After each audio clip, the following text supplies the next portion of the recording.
श्री शिवाय नमस्तुभ्यम। दोस्तों, 17 फरवरी मंगलवार फाल्गुन मास सूर्य ग्रहण का अमावस्या, ये पंचांग साधारण दिन नहीं बल्कि एक विशेष संयोग का दिन है।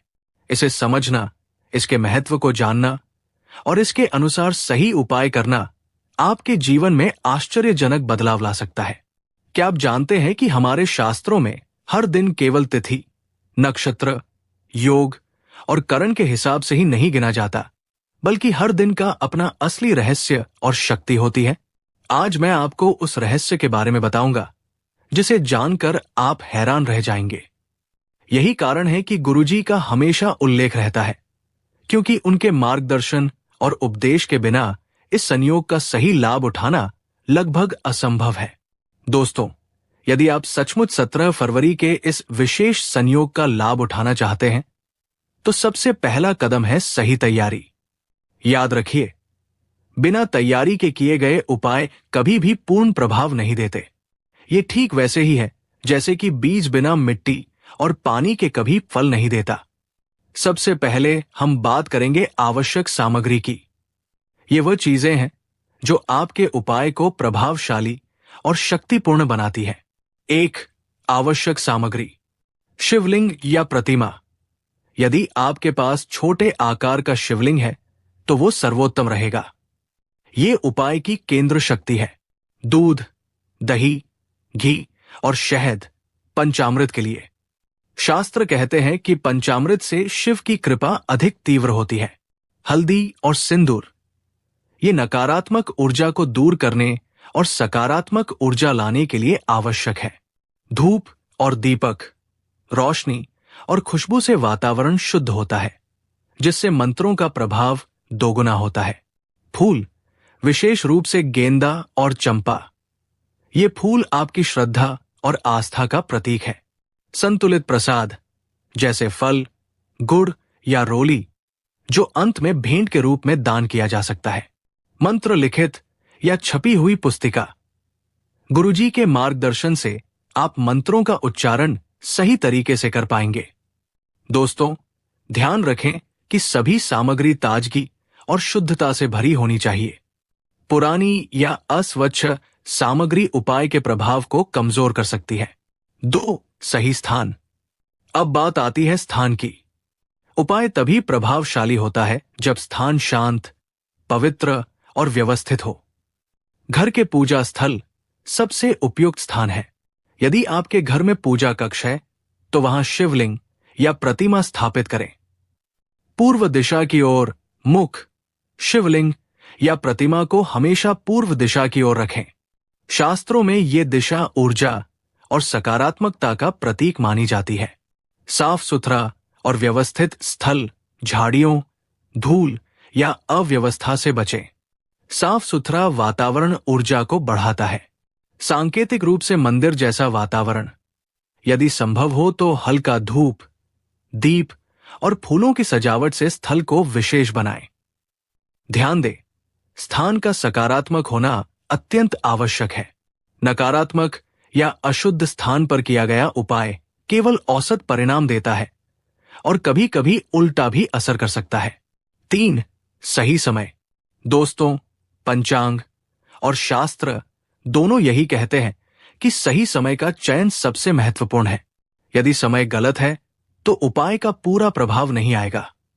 अभिजीत मुहूर्त, दोपहर 12:10 बजे से 12:55 बजे तक। यह समय अत्यंत शुभ है।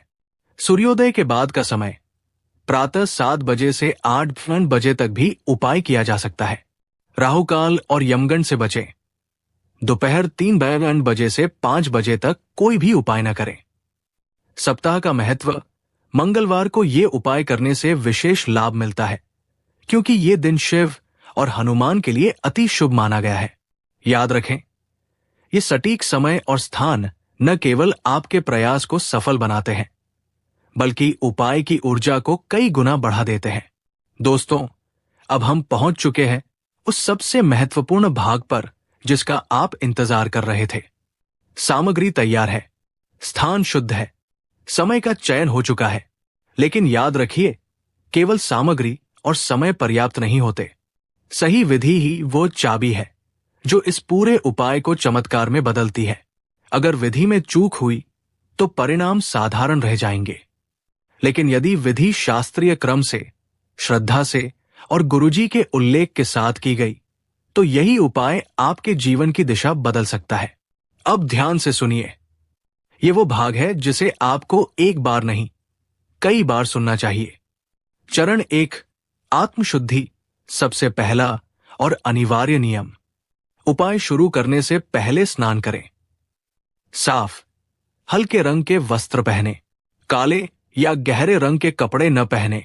स्नान के समय मन ही मन प्रार्थना करें, हे प्रभु, मेरे मन, वचन और कर्म को शुद्ध करें। याद रखिए, शरीर की शुद्धि से अधिक महत्वपूर्ण है मन की शुद्धि। यदि मन में क्रोध, ईर्ष्या या किसी के प्रति द्वेष है तो पहले उसे शांत करें। गुरुजी का केवल उल्लेख करते हुए मन में उनका स्मरण करें और आशीर्वाद की कामना करें। चरण 2, आसन और स्थापना।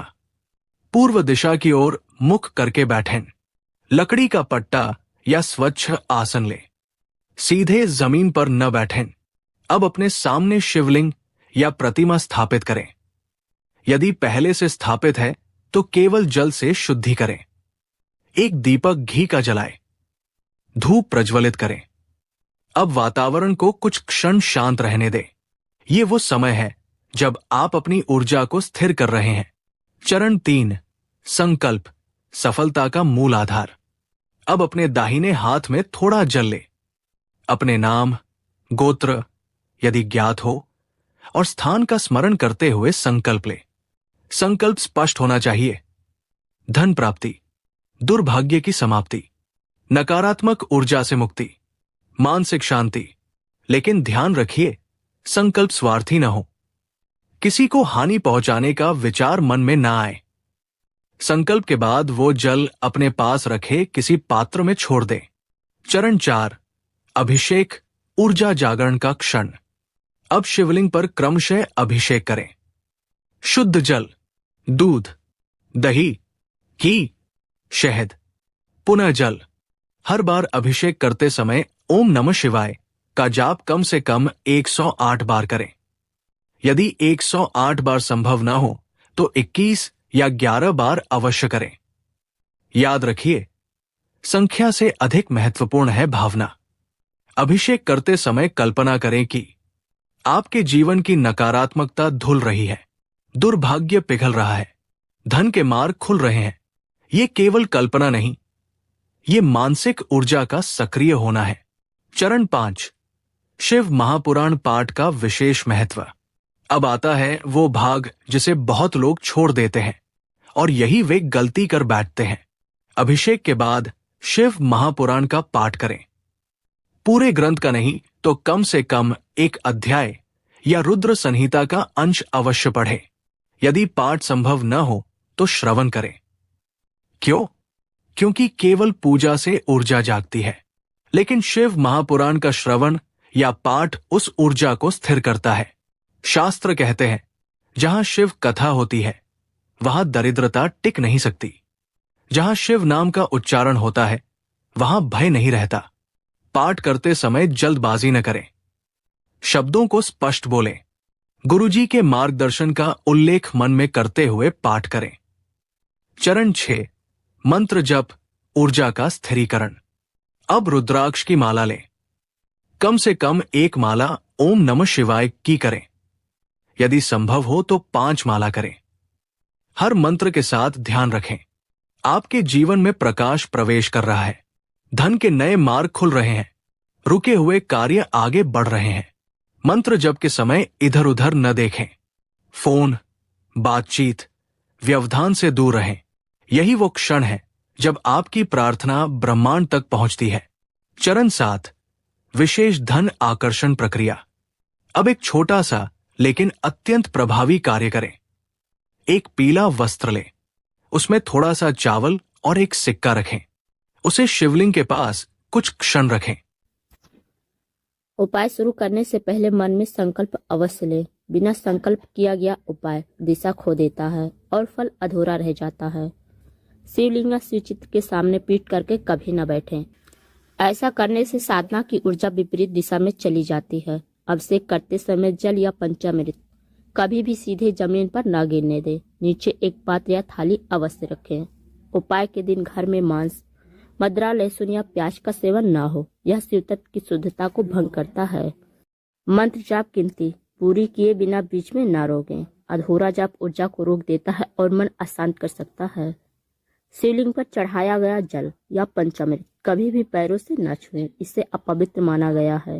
उपाय के दौरान दीपक अगर अपने आप बुझ जाए, इस उपाय को लगातार अलग अलग समय पर ना करें। पूजा के बीच में किसी का प्रवेश या आवाज उपाय की गति तोड़ सकती है, इसलिए पहले से वातावरण सुरक्षित करें।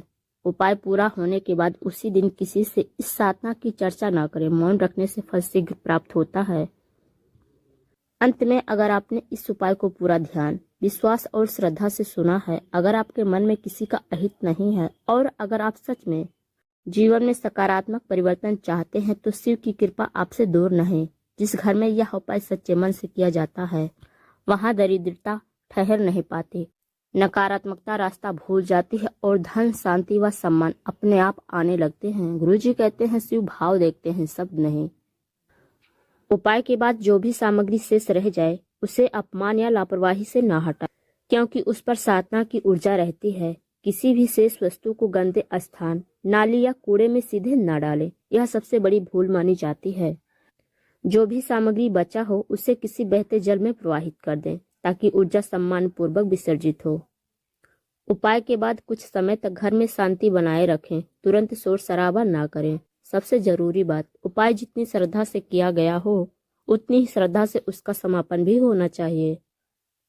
भोलेनाथ से यही प्रार्थना है कि आपके जीवन के बंद द्वार खुले, आपकी मेहनत सफल हो और जो भी संकट है वह धीरे धीरे आपसे दूर होता जाए। अगर यह वीडियो आपके मन तक पहुंचा है तो समझ लीजिए यह संयोग नहीं, यह आशीर्वाद का संकेत है। और अगर आप चाहते हैं कि यह आशीर्वाद आपके जीवन में स्थिर हो जाए, यह कृपा आपकी तरफ बनी रहे, तो कमेंट में सिर्फ ओम नमः शिवाय लिख दीजिए। लिखते समय मन में कोई एक इच्छा जरूर रखिए। याद रखिए, जो इस आशीर्वाद को स्वीकार करता है उसकी राह खुद शिव संभाल लेते हैं।